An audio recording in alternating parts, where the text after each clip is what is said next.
All righty, and we are live. It's a bit wonky, isn't it? It's okay. I'm just gonna. That's where you know it's completely spontaneous.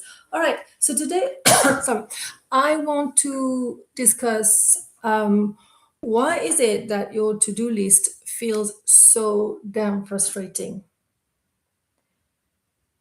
And let me start with this. You're probably looking at it right now. It's getting bigger and bigger, and you are not able to take it down. Why? Because you are distracted. So let's look at distraction. We live in a distraction led world. Definitely, the attention is the new gold in the e-economy. Now, chances are you are blaming yourself for not being able to focus. But the self blame is not going to cut it. It's a waste of your time and energy, so you can ditch that nicely and kiss it goodbye. Now, let's look at what might be happening underneath the surface of you being so distracted. You tell me what you think in the comment, but my take is most people get distracted because they are not rooted in themselves. They are not grounded in what they want to do, what they know they have to do as a next step. So immediately they go, let me look at what others are doing. Because surely they know more about what to do than I do. Self-confidence issue. So I'm better off checking what others are doing rather than checking in with myself as to what do I want to do? What do I want to achieve? Because then it kicks off a self-talk, self-doubt session of, yeah, fantastic, I want to achieve that, but I'm not able to do it. Last time I tried, it failed, and so on and so forth. So for the sake of doing market research or whatever type of research you label it, you might get distracted and check what others are doing. So that is, my friends, a waste of your time. Once you are rooted in what you really want to do, your own truth, in essence, you know what you're bloody doing, you will not need to look at what others are doing before you even started doing what you're supposed to be doing. I'm sure I'm making sense. Maybe, let's say you're confident, you're doing the thing, you're focused, and then maybe later on you'll say, oh yeah, let's check what others did and compare to what I did. But at least you're rooted in what you did. I would also say that probably if you're confident, you're not going to give a damn about what others are doing. I remember a mentor of mine saying that there was no competition for him, that it was a kids' game, and that the only competition, as a lot of us have heard, is just with the version of you that was alive yesterday. So there's that. If you're not rooted in your own truth, if you're not sure of what you're doing and what you're supposed to be doing right now, right here, to get to you where you want to go, where you want to be, then of course you're going to be tempted to look at what others are doing.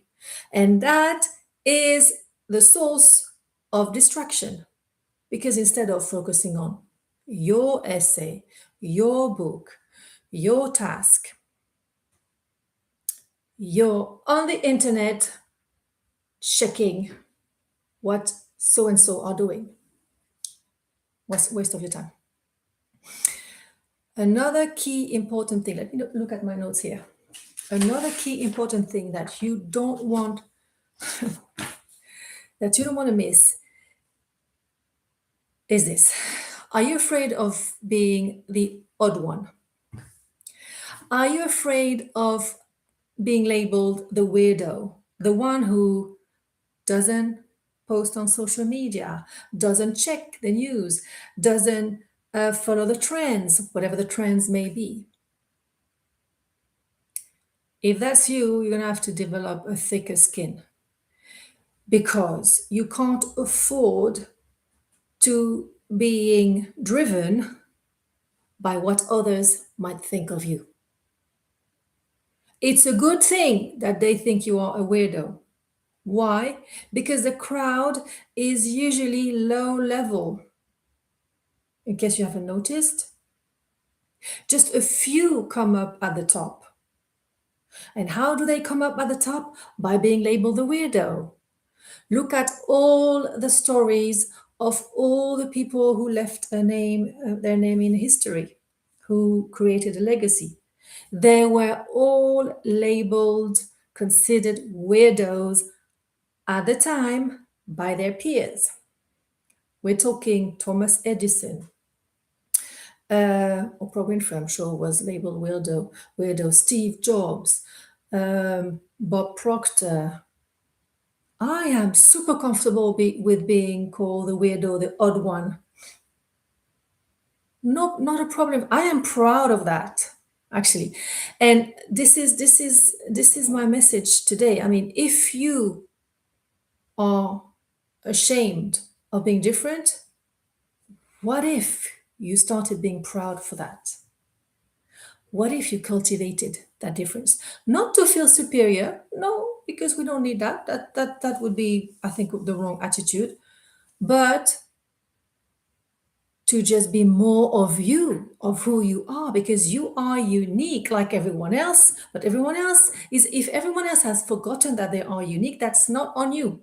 You stay on your track, you keep cultivating your uniqueness. You have everything to gain from that.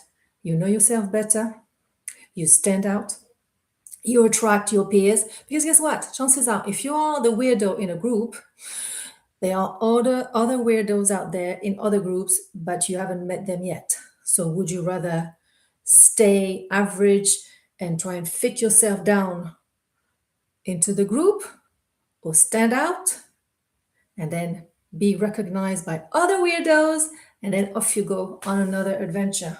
I mean, you tell me. I know where I'm going. I'm doubling down on being the weirdo. I don't care. I'm actually proud of that.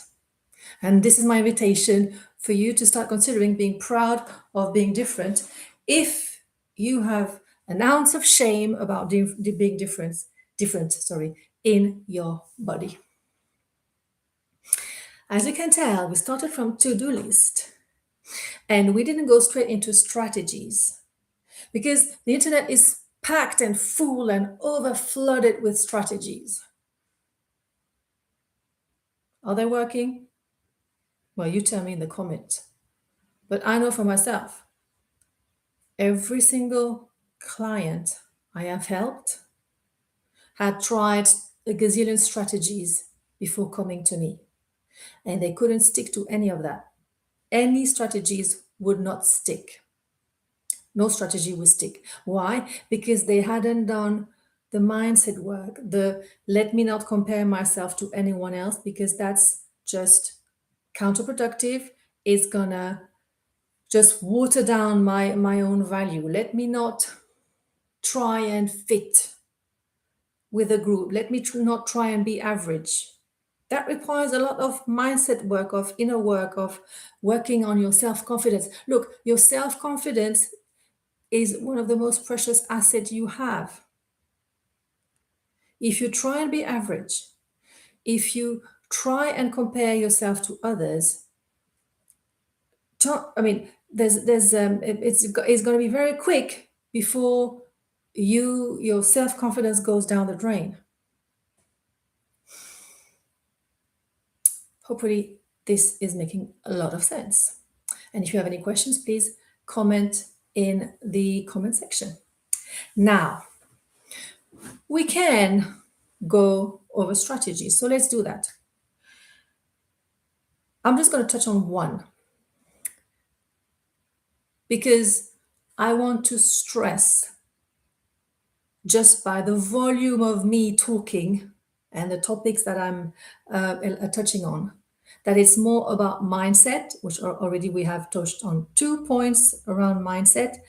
It's more around mindset than it is about strategy. So I'm going more heavy on the mindset and lighter on the strategy. And hopefully that helps you understand that you need to really check your mindset and check how you see yourself compared to others, and how you approach your own uniqueness and basically your identity.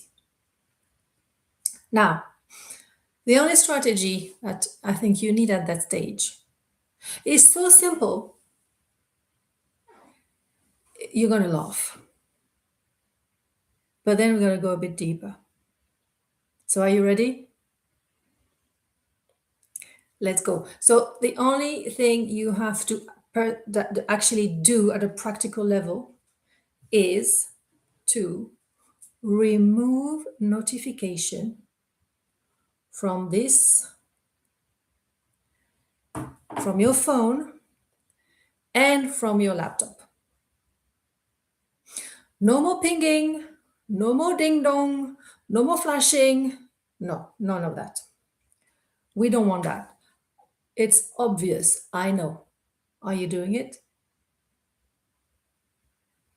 I mean, I know I'm doing it, but are you?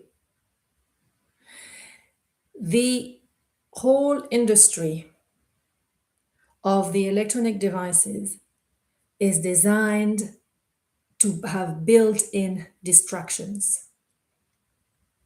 You have to be intentional and untoggle, tick off the options of notifications that are there by default. You think it's random? No, it is their strategy. It is their intention. It is their plan to distract you. So are you falling prey for that?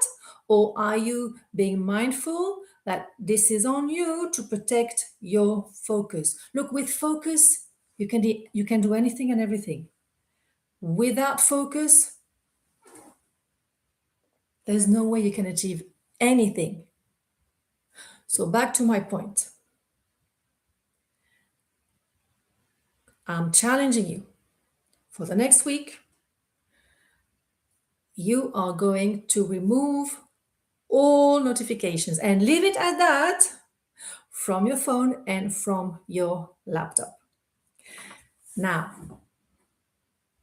if this is triggering some anxiety just by listening to me challenging you on this notification ban challenge, I'm pausing you here, right now.